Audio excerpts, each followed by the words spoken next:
I'd like to tell you about the strangest secret in the world.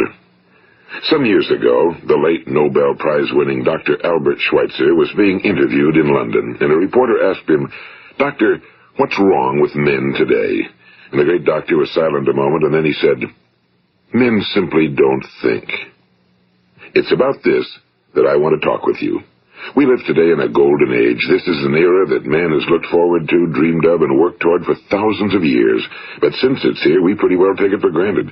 We in America are particularly fortunate to live in the richest land that ever existed on the face of the earth, a land of abundant opportunity for everyone.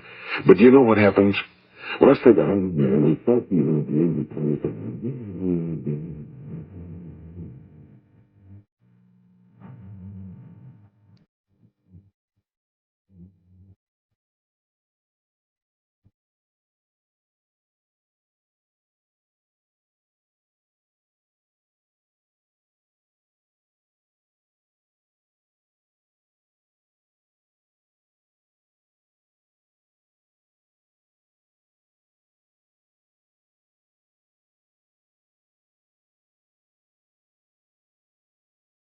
Now think a moment. Out of the 100, only 5 make the grade. Now why do so many fail? What has happened to the sparkle that was there when they were 25? What's become of the dreams, the hopes, the plans? And why is there such a large disparity between what these men intended to do and what they actually accomplished? When we say about 5% achieve success, we have to define success. And here's the best definition I've ever been able to find. Success is the progressive realization of a worthy ideal.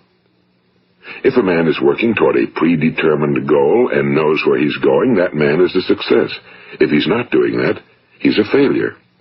Success is the progressive realization of a worthy ideal.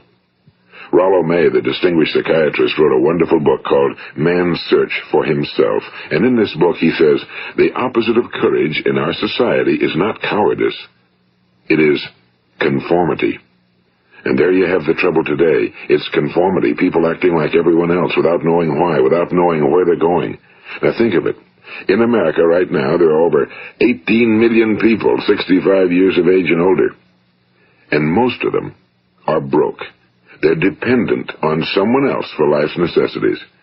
Now, we learn to read by the time we're 7. We learn to make a living by the time we're 25. Usually by that time, we're not only making a living, we're supporting a family. And yet, by the time we're 65, we haven't learned how to become financially independent in the richest land that has ever been known.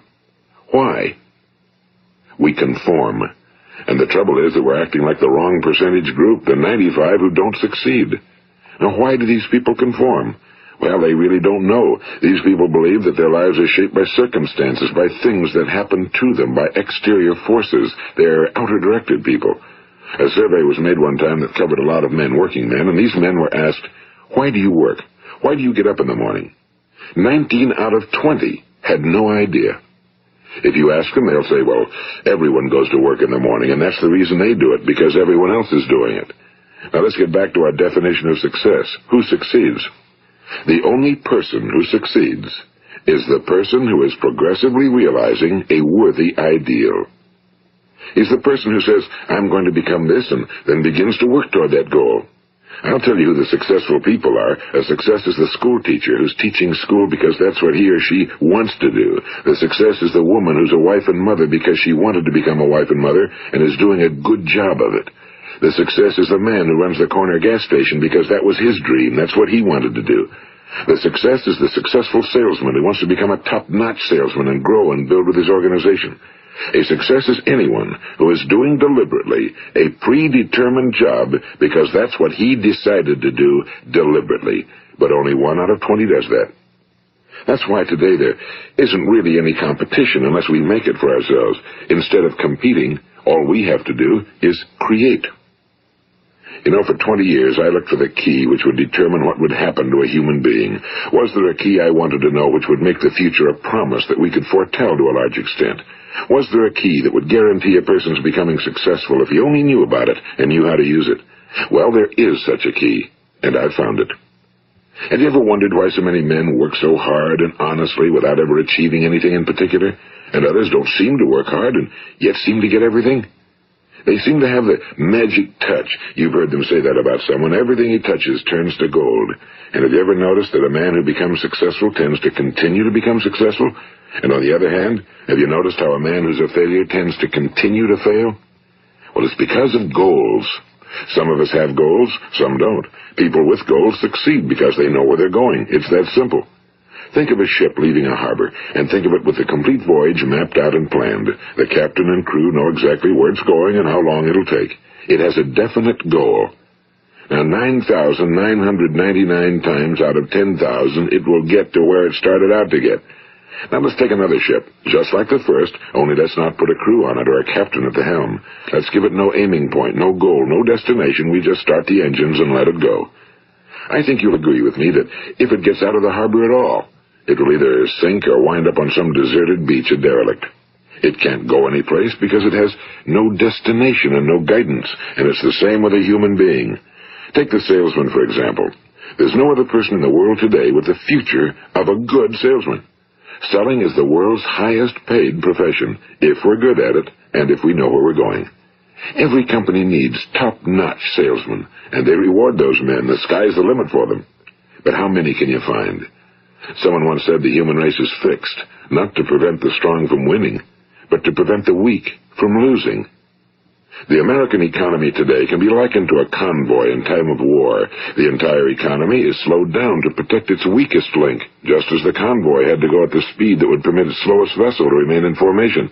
That's why it's so easy to make a living today. It takes no particular brains or talent to make a living and support a family today. So we have a plateau of so-called security, if that's what a person's looking for. But we do have to decide how high above this plateau we want to aim. Now let's get back to the strangest secret in the world, the story that I wanted to tell you today. Why do men with goals succeed in life and men without them fail? Well, let me tell you something which, if you really understand it, will alter your life immediately. If you understand completely what I'm going to tell you from this moment on, your life will never be the same again. You will suddenly find that good luck just seems to be attracted to you. The things you want just seem to fall in line, and from now on you won't have the problems, the worries, the gnawing lump of anxiety that perhaps you've experienced before. Doubt, fear, well, they'll be things of the past. Here's the key to success and the key to failure. We become what we think about. Now let me say that again. We become what we think about. Throughout all history, the great wise men and teachers, philosophers and prophets have disagreed with one another on many different things. It's only on this one point that they are in complete and unanimous agreement. Listen to what Marcus Aurelius, the great Roman emperor, said. A man's life is what his thoughts make of it. Disraeli said this, everything comes if a man will only wait. I've brought myself by long meditation to the conviction that a human being with a settled purpose must accomplish it, and that nothing can resist a will that will stake even existence for its fulfillment. Ralph Waldo Emerson said this, a man is what he thinks about all day long. William James said, the greatest discovery of my generation is that human beings can alter their lives by altering their attitudes of mind. And he also said, we need only in cold blood act as if the thing in question were real, and it will become infallibly real by growing into such a connection with our life that it will become real. It will become so knit with habit and emotion that our interest in it will be those which characterize belief. And he also said, if you only care enough for a result, you will almost certainly attain it. If you wish to be rich, you will be rich. If you wish to be learned, you will be learned. If you wish to be good, you will be good. Only you must then really wish these things and wish them exclusively, and not wish at the same time 100 other incompatible things just as strongly. In the Bible you read in Mark 9:23, if thou canst believe, all things are possible to him that believeth. My old friend Dr. Norman Vincent Peale put it this way, this is one of the greatest laws in the universe. Fervently do I wish I had discovered it as a very young man. It dawned upon me much later in life, and I found it to be one of the greatest, if not my greatest discovery outside of my relationship to God. The great law, briefly and simply stated, is that if you think in negative terms, you will get negative results. If you think in positive terms, you will achieve positive results. That is the simple fact, he went on to say, which is at the basis of an astonishing law of prosperity and success. In 3 words, believe and succeed. William Shakespeare put it this way: our doubts are traitors and make us lose the good we oft might win by fearing to attempt. George Bernard Shaw said, people are always blaming their circumstances for what they are. I don't believe in circumstances. The people who get on in this world are the people who get up and look for the circumstances they want, and if they can't find them, make them. Well, it's pretty apparent, isn't it? And every person who discovered this for a while believed that he was the first one to work it out. We become what we think about. Now, it stands to reason that a person who's thinking about a concrete and worthwhile goal is going to reach it, because that's what he's thinking about, and we become what we think about. Conversely, the man who has no goal, who doesn't know where he's going, and whose thoughts must therefore be thoughts of confusion and anxiety and fear and worry, becomes what he thinks about. His life becomes one of frustration and fear and anxiety and worry. And if he thinks about nothing, he becomes nothing. Now, how does it work? Why do we become what we think about? Well, I'll tell you how it works as far as we know. Now, to do this, I want to tell you about a situation that parallels the human mind. Suppose a farmer has some land, and it's good fertile land. Now, the land gives the farmer a choice. He may plant in that land whatever he chooses. The land doesn't care. It's up to the farmer to make the decision. Now, remember, we're comparing the human mind with the land because the mind, like the land, doesn't care what you plant in it. It will return what you plant, but it doesn't care what you plant. Now let's say that the farmer has 2 seeds in his hand. One is a seed of corn, the other is nightshade, a deadly poison. He digs 2 little holes in the earth and he plants both seeds, one corn, the other nightshade. He covers up the holes, waters, and takes care of the land, and what will happen? Invariably the land will return what's planted. As it's written in the Bible, as ye sow, so shall ye reap. Now remember, the land doesn't care. It'll return poison in just as wonderful abundance as it will corn. So up come the 2 plants, one corn, one poison. Now, the human mind is far more fertile, far more incredible and mysterious than the land, but it works the same way. It doesn't care what we plant. Success, failure. A concrete, worthwhile goal, or confusion. Misunderstanding, fear, anxiety, and so on. But what we plant, it must return to us. You see, the human mind is the last great unexplored continent on Earth. It contains riches beyond our wildest dreams. It will return anything we want to plant. Now, you might say, well, if that's true, why don't people use their minds more? Well, I think they figured out an answer to that one, too. Our mind comes as standard equipment at birth. It's free, and things that are given to us for nothing we place little value on. Things that we pay money for, we value. The paradox is that exactly the reverse is true. Everything that's really worthwhile in life came to us free. Our minds, our souls, our bodies, our hopes, our dreams, our ambitions, our intelligence, our love of family and children and friends and country, all these priceless possessions are free. But the things that cost us money are actually very cheap and can be replaced at any time. A good man can be completely wiped out and make another fortune. He can do that several times. Even if our home burns down, we can rebuild it. But the things we got for nothing, we can never replace. The human mind isn't used because we take it for granted. Familiarity breeds contempt. It can do any kind of job we assign to it, but generally speaking, we use it for little jobs instead of big, important ones. Universities have proved that most of us are operating on about 10% or less of our abilities. So decide now, what is it you want? Plant your goal in your mind. It's the most important decision you'll ever make in your entire life. What is it you want? Do you want to be an outstanding salesman? A better worker at your particular job? Do you want to go places in your company? In your community? Do you want to get rich? All you've got to do is plant that seed in your mind, care for it, work steadily toward your goal, and it will become a reality. It not only will, there's no way that it cannot. You see, that's a law, like the laws of Sir Isaac Newton, the laws of gravity. If you get on top of a building and jump off, you'll always go down. You'll never go up, and it's the same with all the other laws of nature. They always work. They're inflexible.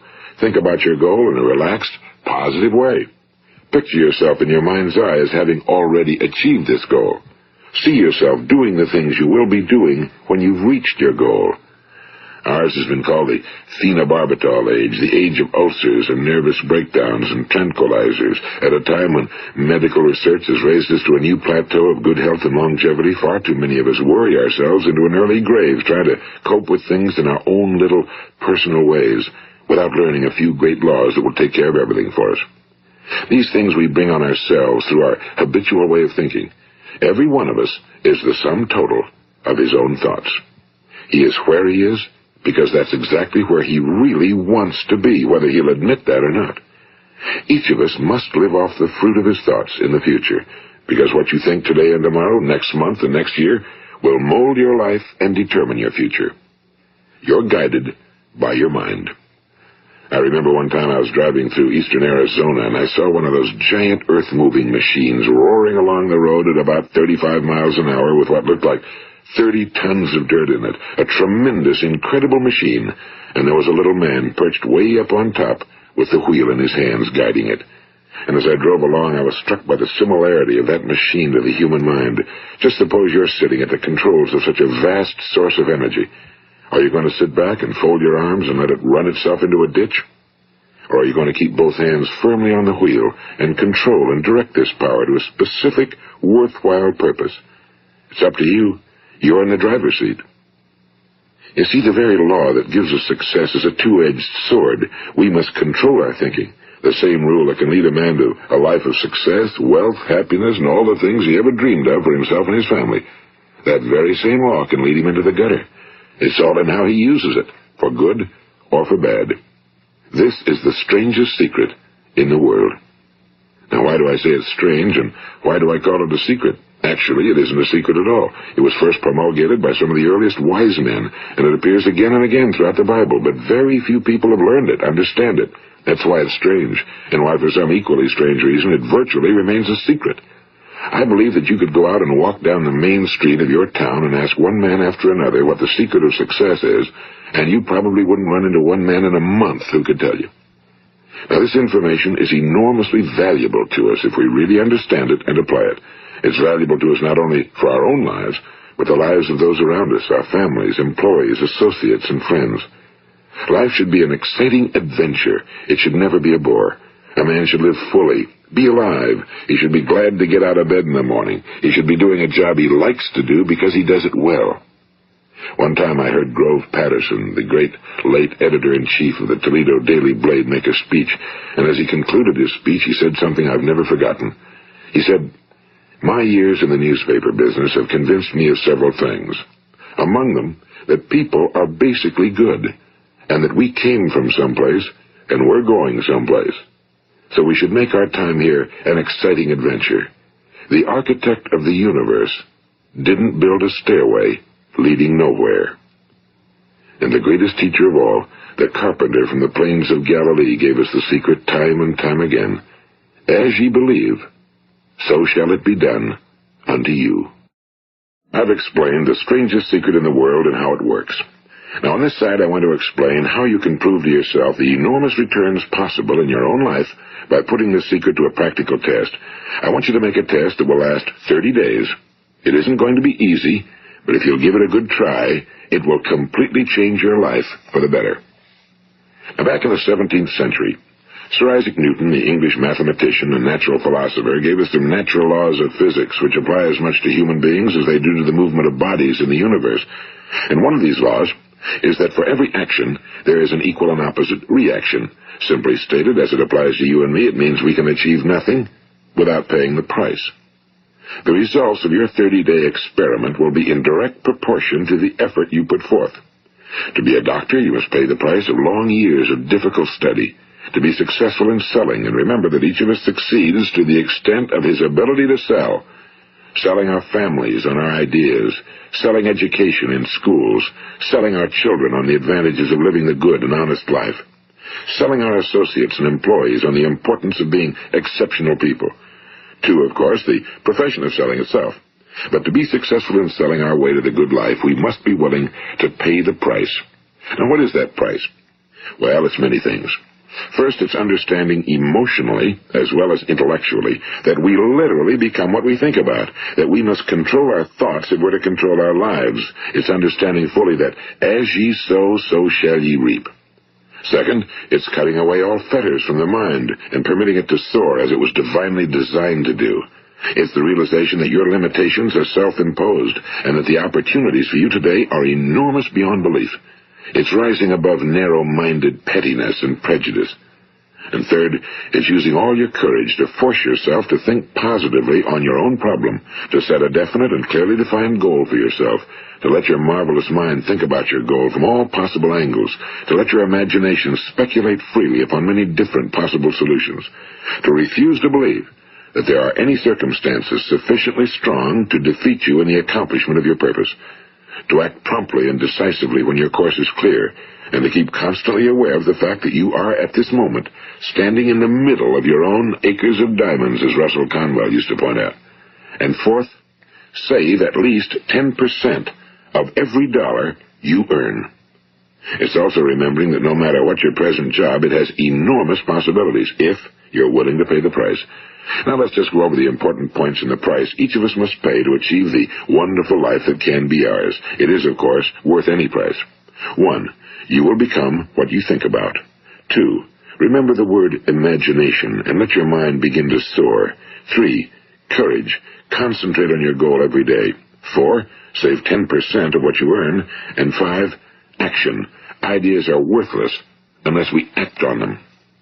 Now, I'll try to outline the 30-day test I want you to make. Keep in mind that you have nothing to lose by making this test and everything you could possibly want to gain. There are 2 things that may be said of everyone. Each of us wants something, and each of us is afraid of something. I want you to write on a card what it is you want more than anything else. It may be more money. Perhaps you'd like to double your income or make a specific amount of money. It may be a beautiful home. It may be success at your job. It may be a particular position in life. It could be a more harmonious family. Each of us wants something. Now write down on your card specifically what it is you want. Make sure it's a single goal and clearly defined. You needn't show it to anyone, but carry it with you so that you can look at it several times a day. Think about it in a cheerful, relaxed, positive way each morning when you get up, and immediately you have something to work for, something to get out of bed for, something to live for. Look at it every chance you get during the day and just before going to bed at night. And as you look at it, remember that you must become what you think about, and since you're thinking about your goal, you realize that soon it will be yours. In fact, it's yours really the moment you write it down and begin to think about it. Look at the abundance all around you as you go about your daily business. You have as much right to this abundance as any other living creature. It's yours for the asking. Now we come to the difficult part. Difficult because it means the formation of what is probably a brand new habit, and new habits are not easily formed. Once formed, however, it will follow you for the rest of your life. Stop thinking about what it is you fear. Each time a fearful or negative thought comes into your consciousness, replace it with a mental picture of your positive and worthwhile goal. And there will come times when you'll feel like giving up. It's easier for a human being to think negatively than positively. That's why only 5% are successful. You must begin now to place yourself in that group. For 30 days, you must take control of your mind. It will think about only what you permit it to think about. Each day for this 30-day test, do more than you have to do. In addition to maintaining a cheerful, positive outlook, give of yourself more than you've ever done before. Do this knowing that your returns in life must be in direct proportion to what you give. The moment you decide on a goal to work toward, you're immediately a successful person. You are then in that rare and successful category of people who know where they're going. Out of every 100 people, you belong to the top 5. Don't concern yourself too much with how you're going to achieve your goal. Leave that completely to a power greater than yourself. All you have to do is know where you're going. The answers will come to you of their own accord and at the right time. Remember these words from the Sermon on the Mount, and remember them well. Keep them constantly before you this month of your test. Ask, and it shall be given you. Seek, and ye shall find. Knock, and it shall be opened unto you. For every one that asketh receiveth, and he that seeketh findeth, and to him that knocketh it shall be opened. It's as marvelous and as simple as that. In fact, it's so simple that in our seemingly complicated world, it's difficult for an adult to understand that all he needs is a purpose and faith. For 30 days, Do your very best. If you're a salesman, go at it as you've never done before, not in a hectic fashion, but with the calm, cheerful assurance that time well spent will give you the abundance in return you deserve and want. If you're a homemaker, devote your 30-day test to completely giving of yourself without thinking about receiving anything in return, and you'll be amazed at the difference it makes in your life. No matter what your job, do it as you've never done it before for 30 days. And if you've kept your goal before you every day, you'll wonder and marvel at this new life you've found. Dorothea Brand, the outstanding editor and writer, discovered it for herself and tells about it in her fine book, Wake Up and Live. Her entire philosophy is reduced to the words, act as though it were impossible to fail. She made her own test with sincerity and faith, and her entire life was changed to one of overwhelming success. Now, you make your test for 30 full days. Don't start your test until you've made up your mind to stick with it. You see, by being persistent, you're demonstrating faith. Persistence is simply another word for faith. If you didn't have faith, you'd never persist. If you should fail during your first 30 days, by that I mean suddenly find yourself overwhelmed by negative thoughts, you've got to start over again from that point and go 30 more days. Gradually, your new habit will form until you find yourself one of that wonderful minority to whom virtually nothing is impossible. And don't forget the card. It's vitally important as you begin this new way of living. On one side of the card, write your goal, whatever it may be. On the other side, write the words we've quoted from the Sermon on the Mount. Ask, and it shall be given you. Seek, and ye shall find. Knock, and it shall be opened unto you. Nothing great was ever accomplished without inspiration. See that during these crucial first 30 days, your own inspiration is kept at a peak. And above all, don't worry. Worry brings fear, and fear is crippling. The only thing that can cause you to worry during your test is trying to do it all yourself. Know that all you have to do is hold your goal before you. Everything else will take care of itself. Remember also to keep calm and cheerful. Don't let petty things annoy you and get you off course. Now, since making this test is difficult, some will say, why should I bother? Well, look at the alternative. No one wants to be a failure. No one really wants to be a mediocre individual. No one wants a life constantly filled with worry and fear and frustration. Therefore, remember that you must reap that which you sow. If you sow negative thoughts, your life will be filled with negative things. If you sow positive thoughts, your life will be cheerful, successful, and positive. Now, gradually, you will have a tendency to forget what you've heard on this recording. Play it often. Keep reminding yourself of what you must do to form this new habit. Gather your whole family around at regular intervals and listen to what's been said here. You know, most men will tell you that they want to make money without understanding the law. The only people who make money work in a mint. The rest of us must earn money. This is what causes those who keep looking for something for nothing or a free ride to fail in life. The only way to earn money is by providing people with services or products which are needed and useful. We exchange our time and our product or service for the other man's money. Therefore, the law is that our financial return will be in direct proportion to our service. Now, success is not the result of making money. Making money is the result of success, and success is in direct proportion to our service. Most people have this law backwards. They believe that you're successful if you earn a lot of money. The truth is that you can only earn money after you're successful. It's like the story of the man who sat in front of the stove and said to it, give me heat, and then I'll add the wood. How many men and women do you know, or do you suppose there are today, who take the same attitude toward life? There are millions. We've got to put the fuel in before we can expect heat. Likewise, we've got to be of service first before we can expect money. Don't concern yourself with the money. Be of service, build, work, dream, create. Do this, and you'll find there's no limit to the prosperity and abundance that will come to you. Prosperity, you know, is founded upon a law of mutual exchange. Any person who contributes to prosperity must prosper in turn himself. Sometimes the return will not come from those you serve, but it must come to you from someplace, because that's the law. For every action, there is an equal and opposite reaction. As you go daily through your 30-day test period, remember that your success will always be measured by the quality and quantity of service you render, and money is a yardstick for measuring this service. No man can get rich himself unless he enriches others. Now, there are no exceptions to a law. You can drive down any street in America and from your car estimate the service that's being rendered by the people living on that street. Had you ever thought of this yardstick before? It's interesting. Some, like ministers and priests and other devoted people, measure their returns in the realm of the spiritual, but again, their returns are equal to their service. Once this law is fully understood, any thinking person can tell his own fortune. If he wants more, he must be of more service to those from whom he receives his return. If he wants less, he has only to reduce his service. This is the price you must pay for what you want. If you believe you can enrich yourself by deluding others, you can end only by deluding yourself. It may take some time, but just as surely as you breathe, you'll get back what you put out. Don't ever make the mistake of thinking you can avert this. It's impossible. The prisons and the streets where the lonely walk are filled with people who tried to make new laws just for themselves.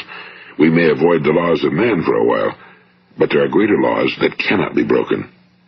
An outstanding medical doctor recently pointed out 6 steps that will help you realize success. 1. Set yourself a definite goal. 2. Quit running yourself down. 3. Stop thinking of all the reasons why you cannot be successful and instead think of all the reasons why you can. 4. Trace your attitudes back through your childhood and try to discover where you first got the idea you couldn't be successful, if that's the way you've been thinking. 5. Change the image you have of yourself by writing out a description of the person you would like to be. And 6. Act the part of the successful person you have decided to become. The doctor who wrote those words is a noted West Coast psychiatrist, Dr. David Harold Fink. Do what the experts since the dawn of recorded history have told you you must do. Pay the price by becoming the person you want to become. It's not nearly as difficult as living unsuccessfully. Make your 30-day test, then repeat it again, and each time it will become more a part of you until you'll wonder how you could ever have lived any other way. Live this new way, and the floodgates of abundance will open and pour over you more riches than you may have dreamed existed. Money? Yes, lots of it. But what's more important, you'll have peace.